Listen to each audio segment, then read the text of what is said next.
मंडळी, आज मी मशरूम मसाला बनवला आहे. एकदम टेस्टी आणि सोपी रेसिपी आहे. आणि बघा किती सुंदर झालेलं आहे. टेक्स्चर पण बघू शकता तुम्ही ग्रेव्हीचं. किती सुंदर आणि खूप छान अशी भाजी बनली आहे.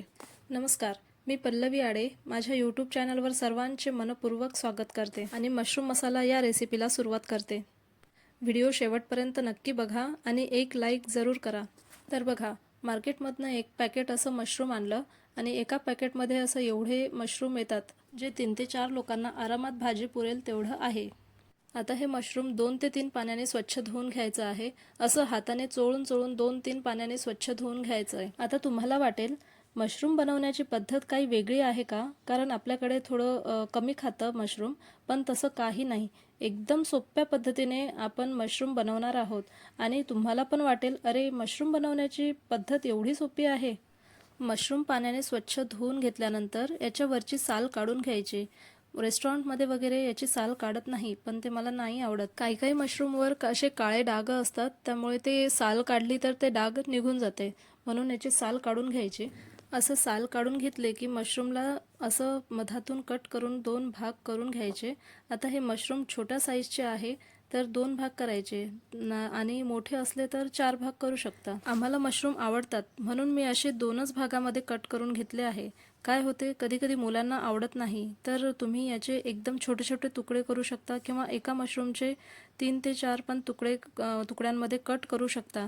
आणि छोटे छोटे तुकडे केले तर लवकर शिजतं पण, आणि मोठ्या तुकड्यांना थोडा वेळ लागतो शिजायला. डिपेंड आहे तुमच्यावर, तुम्हाला कसं आवडते, छोटे की मोठे आवडते, त्यानुसार तुम्ही करू शकता. पण मी सर्व मशरूम असे हाफमध्येच कट केले आहे.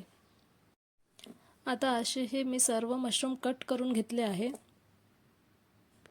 मशरूम मसाला बनवण्यासाठी आपल्याला जो मसाला लागणार आहे, त्यासाठी मी इथे एक कांदा घेतलेला आहे. कांद्याला असं जाडसर असं कापून घ्यायचं आहे. रफली असं चॉप करून घ्यायचं आहे आपल्याला एक कांदा. कांदा कापून झाला की आपल्याला एक टमाटर घ्यायचा आहे आणि टमाटरला सुद्धा आपण मोठ्या मोठ्या तुकड्यांमध्ये कापून घ्यायचं आहे. आता घ्यायचं आहे आपल्याला, मी पहिलेच सोलून ठेवलेल्या होत्या त्या लसूणच्या पाकळ्या, 7 ते 8 अशा लसूणच्या पाकळ्या घ्यायच्या आहे. आणि एक अद्रक, एक छोटा तुकडा अद्रकचा घेऊन त्याची साल काढून घेतलेली आहे आणि स्वच्छ धुवून घेतला आहे. त्यानंतर लागणार आहे आपल्याला कोथिंबीर. कोथिंबीरला पण मी स्वच्छ धुवून घेतलं आहे. आणि 4 ते 5 काळे मिरे आणि 2 तेजपत्त्याची पाने घेतलेली आहे. आता एक सुका खोबरा घ्यायचा आहे, त्याचे पण छोटे छोटे तुकडे करून घ्यायचे आहे. चाकूने किंवा सुरीने आपण छोटे छोटे तुकडे करून घेणार आहोत खोबऱ्याचे. आणि कढीपत्ता घ्यायचा आहे, 5 ते 6 कढीपत्त्याची पाने घ्यायची आहे. आता मसाला बनवण्यासाठी आपल्याला, मी इथे गॅसवर एक कढई ठेवलेली आहे. त्यात थोडं 1 चमचाभर तेल टाकायचं आहे आणि त्यात पहिले एक काळी मिरी घालायची आहे. 4 ते 5 आपण काळी मिरी घेतलेली आहे, ती घालायची आहे. तेजपत्ता घालायचा आहे 2. आणि आपण रफली चॉप केलेले आपले कांदे घालायचे आहे. कांदे थोडे सॉफ्ट झाले की त्यानंतर आपल्याला टमाटर टाकायचं आहे. सर्व आपण मसाल्यांसाठी जे काप केलेले होते ते सर्व आपल्याला ह्याच्यात घालायचे आहे. टमाटर झालं की नंतर आपल्याला कढीपत्ता, लसूणच्या पाकळ्या आहेत त्या टाकायच्या आहे, खोबरा टाकायचा आहे. हे सर्व आपल्याला छान भाजून घ्यायचं आहे एका कढईमध्ये. लसणाच्या पाकळ्या पण यातच घालायच्या आहे आणि अद्रकचा जो तुकडा होता तो पण त्यातच घालून आपल्याला एक सोनेरी रंग येईपर्यंत छान भाजत राहायचं आहे. कमी गॅसवरच छान परतून घ्यायचं आहे. मसाला तिकडे होईपर्यंत आपल्याला मशरूम मॅरिनेट करून घ्यायचं आहे. त्यासाठी मी अर्धा कप दही घेतला आहे, अर्धा कप असं बेसन घेतलं आहे. त्यात हळद टाकलेली आहे 1 छोटा चम्मच आणि 1 छोटा चम्मच लाल तिखट आणि 1 छोटा चम्मच मसाला टाकलेला आहे. ह्याला असं मिक्स करून घ्यायचं आहे आणि थोडं थोडं पाणी टाकून ह्याला असं ग्रेव्हीसारखं असं बनवायचं आहे. आता ही जी ग्रेव्ही बनली आहे, ह्या ग्रेव्हीमध्ये घालायची आहे आता आपल्याला मशरूम आणि छान असं मिक्स करून घ्यायचं आहे. मशरूमला पूर्ण सगळीकडे असं ते ग्रेव्ही लागेल असं त्याला मशरूमला कोट होईल असं छान असं मिक्स करून घ्यायचं आहे मशरूमला. आणि एक अर्धा तास वगैरे असं बाजूला ठेवून द्यायचं आहे. मशरूम मुरेपर्यंत आपण अर्धा तास बाजूला ठेवणार आहोत. आपण झाकून ठेवून द्यायचं आहे अर्धा तास. आता इकडे आपल्याला जे मसाल्याला लागणारं कांदे टोमॅटो वगैरे होते ते पण छान सोनेरी रंगाचं झालं होतं आणि छान सॉफ्ट झालं होतं. आता मी एका मिक्सरच्या पॉटमध्ये काढून घेत आहे.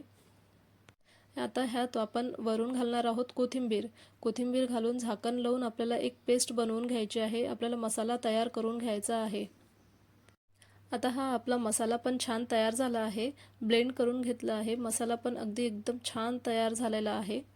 आता करायची आहे आपल्याला भाजीला सुरुवात. आता कढईमध्ये तेल घातलेलं आहे मी. 3 ते 4 टेबलस्पून असं तेल घातलं आहे. त्यानंतर जिरा मोहरी घालून कढीपत्ता घातलेला आहे आणि तेजपान घातलेला आहे आणि आपला जो मसाला केलेला आहे तो मसाला घालून छान 3 ते 4 मिनिट असं होऊ द्यायचं आहे. मसाला छान कमी गॅसवरच परतून घ्यायचा आहे.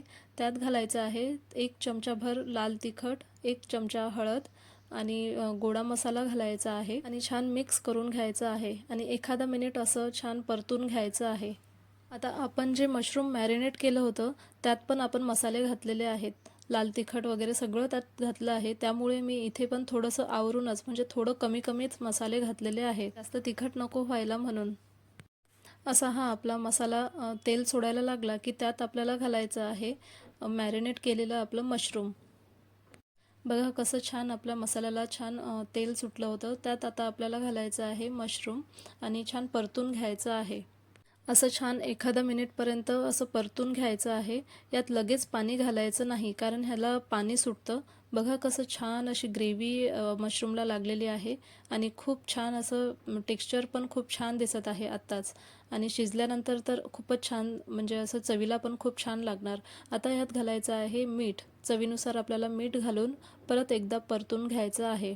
आता पाणी न घालता आपल्याला ह्याला छान एक वाफ काढून घ्यायची आहे. झाकण ठेवून एक वाफ काढून घ्यायची आहे.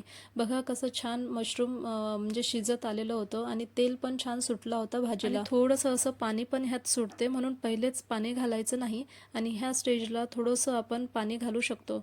आपल्याला म्हणजे भाजी कशी रस्स्याची एकदम जास्त रस्सा पाहिजे असेल तर तुम्ही जास्त पाणी घालू शकता किंवा आपल्याला ग्रेव्ही अशी जाडसर पाहिजे असणार, घट्ट पाहिजे असणार ग्रेव्ही तर आपण कमी पाणी घालू शकतो.